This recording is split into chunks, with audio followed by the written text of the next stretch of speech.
നമസ്കാരം. പ്രധാന വാർത്തകൾ. കെ.എം. എബ്രഹാമിന്റെ 12 വർഷത്തെ സ്വത്തുവിവരങ്ങൾ അന്വേഷിക്കാൻ CBI.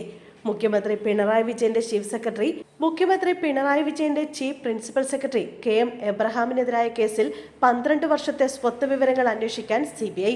2003 ജനുവരി മുതൽ 2015 ഡിസംബർ വരെയുള്ള കാലയളവിലെ എബ്രഹാമിന്റെ സ്വത്ത് വിവരങ്ങളാണ് അന്വേഷണ പരിധിയിലുള്ളത്. കൊല്ലത്തെ 8 കോടി വില വരുന്ന ഷോപ്പിംഗ് കോംപ്ലക്സും അന്വേഷണ പരിധിയിലുണ്ട്. നേരത്തെ വിജിലൻസ് ഇതേപ്പറ്റി അന്വേഷണം നടത്തിയിരുന്നില്ല. എബ്രഹാമിനെതിരെ പ്രഥമ ദൃഷ്ട്യാ തെളിവുകളുണ്ടെന്ന കാര്യം FIR-ലും CBI പരാമർശിച്ചിട്ടുണ്ട്.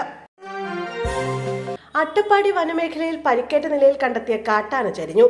പാലക്കാട് അട്ടപ്പാടി കീരിപ്പാറ വനമേഖലയിൽ പരിക്കേറ്റ നിലയിൽ കണ്ടെത്തിയ കാട്ടാന ചരിഞ്ഞു. ഇന്ന് പുലർച്ചെ മുതൽ ആനയുടെ ആരോഗ്യസ്ഥിതി അതീവ ഗുരുതരമായിരുന്നു. മറ്റു കൊമ്പന്മാരോടൊപ്പം ഏറ്റുമുട്ടുന്നതിനിടയിലാണ് ആനയ്ക്ക് പരിക്കേറ്റത്.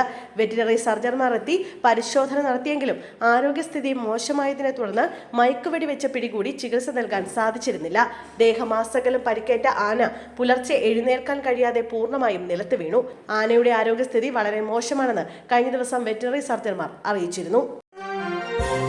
ബുള്ളറ്റ് റോഡരികിലെ ഭിത്തിയിൽ ഇടിച്ച് വയലിലേക്ക് മറിഞ്ഞു. വിമുക്ത ഭടൻ മരിച്ചു. കണ്ണൂർ മട്ടന്നൂർ കോടാളിപ്പുറത്ത് ബുള്ളറ്റ് നിയന്ത്രണം വിട്ട വയലിലേക്ക് മറിഞ്ഞ് വിമുക്ത ഭടൻ മരിച്ചു. തെരൂർ സ്വദേശി MK ദിവാകരനാണ് മരിച്ചത്. ഭാര്യ വിജിന, മകൻ അഹാൽ എന്നിവരെ പരിക്കുകളോടെ കണ്ണൂരിലെ സ്വകാര്യ ആശുപത്രിയിൽ പ്രവേശിപ്പിച്ചു.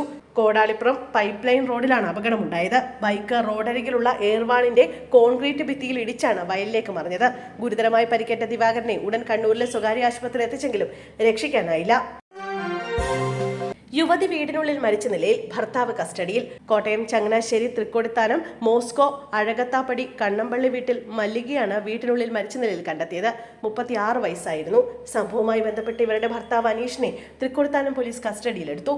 ഇന്ന് പുലർച്ചെ 6 മണിയോടുകൂടി വീടിനുള്ളിലെ മുറിക്കുള്ളിലാണ് ഇവരെ മരിച്ച നിലയിൽ കണ്ടെത്തിയത്. ഭർത്താവ് അനീഷ് തന്നെയാണ് മല്ലിക മരിച്ചു കിടക്കുന്ന വിവരം പോലീസിൽ അറിയിച്ചത്. തുടർന്ന് പോലീസ് സംഘം സ്ഥലത്തെത്തി പ്രാഥമിക പരിശോധനകൾ നടത്തി. മല്ലികയുടെ വലത് തോൾഭാഗത്ത് രക്തം കണ്ടെത്തിയിട്ടുണ്ട്. ഇതേ തുടർന്നാണ് പോലീസിന് സംശയം തോന്നിയത്. സ്ഥിരമായി വീട്ടിൽ മദ്യപിച്ചെത്തി ബഹളമുണ്ടാക്കുന്ന ആളാണ് അനീഷ് എന്ന് പോലീസ് പറഞ്ഞു. ഇത് സംബന്ധിച്ച് മുമ്പ് മല്ലിക പോലീസിൽ പരാതി നൽകിയിരുന്നു.